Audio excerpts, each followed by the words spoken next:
যে যাই বলুক মানুষের ভ্যালু হচ্ছে তার ইনকামে। ইনকাম যদি ভালো না থাকে তার কিন্তু ভ্যালু থাকে না, এক সময় থাকে না। আজকে হয়তো বন্ধুবান্ধব আছে, একদিন থাকবে না। আমার ব্যক্তিগতভাবে আমি বলতেছি, আমার অনেক বন্ধুবান্ধব ছিল, প্রায় 200-300 বন্ধুবান্ধব। তো এত যদি বন্ধু থাকে তারপরে এখন পর্যন্ত একটা বন্ধু পায় না আশেপাশে। কেন পায় না? কারণ ভালো কর্ম থাকলে মানুষ পাশে থাকে। ভালো কর্ম থাকলে, ভালো কর্ম না থাকলে কিন্তু মানুষ পাশে থাকবে না। এই আছে এই নাই, এরকম সম্পর্কের তো কোনো দাম নাই। ধরেন আপনার 300 বন্ধু আছে, 300 বন্ধুর কাছে আপনি যদি টাকা চান, 300 বন্ধুই কি আপনাকে টাকা দিবে? এরকম এরকম সম্পর্ক বিল্ড আপ করতে পারবেন আপনি? পারবেন না। 300 বন্ধু টাকা দিবে না।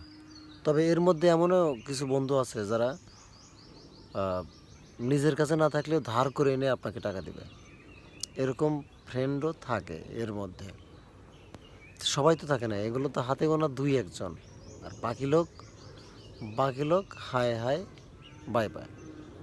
তো মূল কথা হইতেছে যে আমার এই ফ্রেন্ড সার্কেলগুলো সবাই কিন্তু একসাথে একইভাবে কাজ করতো, সবাই টাকা দেওয়ার জন্য উদগ্রীব প্রকাশ করতো, কিন্তু করে না কেন জানেন? না করার একটাই কারণ, আপনি টাকা নিলে টাকা শোধ দিতে পারবেন না। প্রথম কথা, আপনি টাকা নিলে টাকা শোধ দিতে পারবেন না সঠিক সময়ে, বিকজ আপনার ইনকাম সোর্স নাই। ইনকাম সোর্স থাকা লাগবে। তো ইনকাম সোর্স যদি আপনার না থাকে সেক্ষেত্রে তো ইনকাম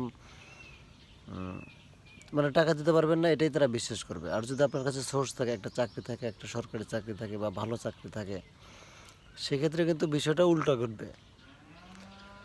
মানে চাহিবা মাত্র ইহার বাহকে দিতে বাধ্য থাকিবে। ঘটনা কিছুটা এরকম হবে। আমার কথা লম্বা হয়ে যাচ্ছে, লম্বা হলে আর কিছু করার নেই, তবে এটাই সত্য। তো কর্মসংস্থান আনলিমিটেড, যে জায়গায় ইনকাম আনলিমিটেড, সেইখানেই কাজ করা উচিত আমি মনে করি।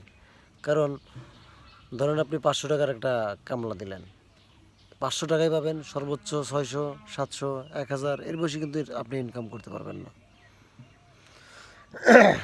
এই কারণেই আপনার উচিত যে এমন কর্মসংস্থানে যাওয়া যেখানে অল্প টাকা ইনকাম হবে, এটাই রেগুলার।